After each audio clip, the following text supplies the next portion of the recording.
All right, welcome. This is Dan, the headless guitarist. I'll be your host.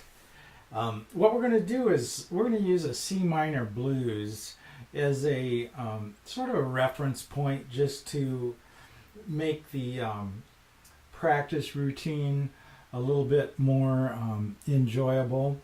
So there is a chord chart to this. It's a PDF file. I think it's a PDF file, but anyway, you should be able to see it on your screen there. You can click that, open it, print it out, download it, whatever you want to do.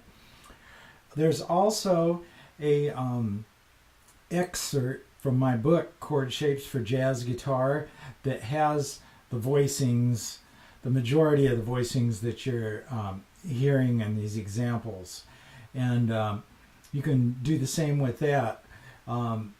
My book is available on the Six String Jazz website as a digital download. That's going to work on your iPad or your Kindle, or you can use it on your computer. There's at Amazon. There's a free Kindle Reader app that will read those kinds of documents, and it's $9.95. So it's got 90 chord shapes in it instead of 10,000, and they're the real meat and potatoes ones that I use.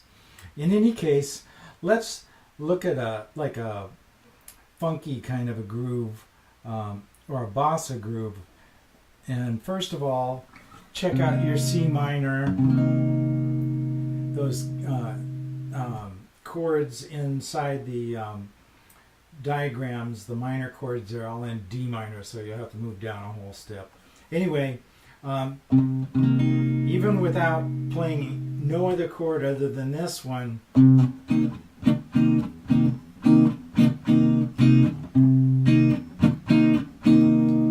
I can pick out a rhythm like that and work on it till you can make it really feel kind of infectious.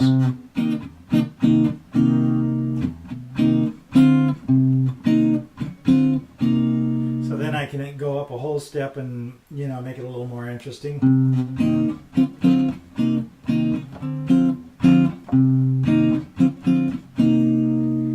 So work on that. There's also a link to a book by Jamie Erbosel that's one of those play-alongs. I don't know if you're familiar with them, but they're really excellent. It's got a Music Minus One CD in there, and it's got a quality rhythm section that you can play along with. It's difficult to get in situations when you're playing with people that have their skills finely tuned, but in this case you can play with a high quality rhythm section as much as you want.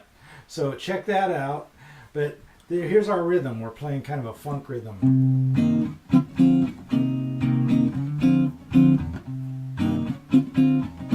Now I'm going to apply that rhythm to this minor blues progression.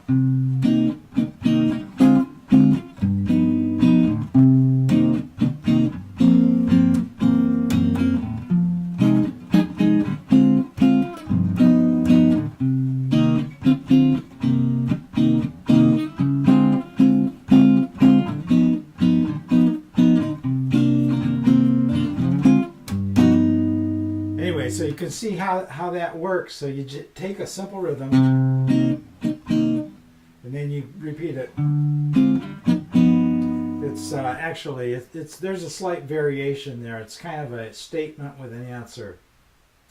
But the important thing is to work on that groove and be able to play it in time.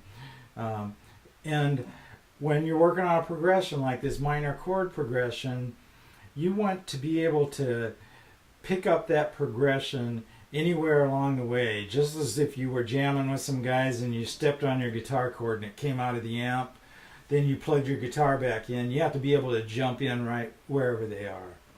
So you want to work over that form. That's definitely a form that will follow you throughout this music.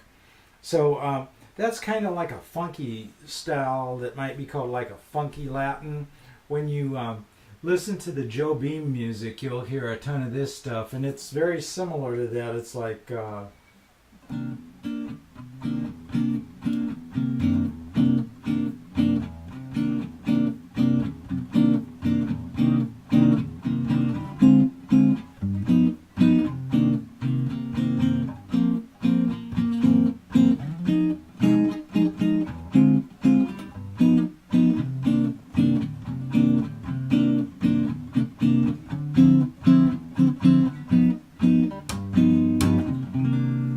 it's kind of a more of a bossa nova.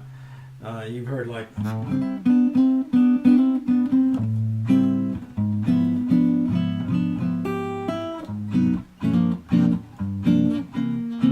So that's the real bossa kind of thing. I think I'll break up these videos. So the message here is to take one or both of those examples, work on them. The play along CD that I referenced earlier has minor blueses in different rhythms. So the CD's in 12 keys, so maybe it'll be a deal like the C minor blues is a swing and the D minor might be a Latin.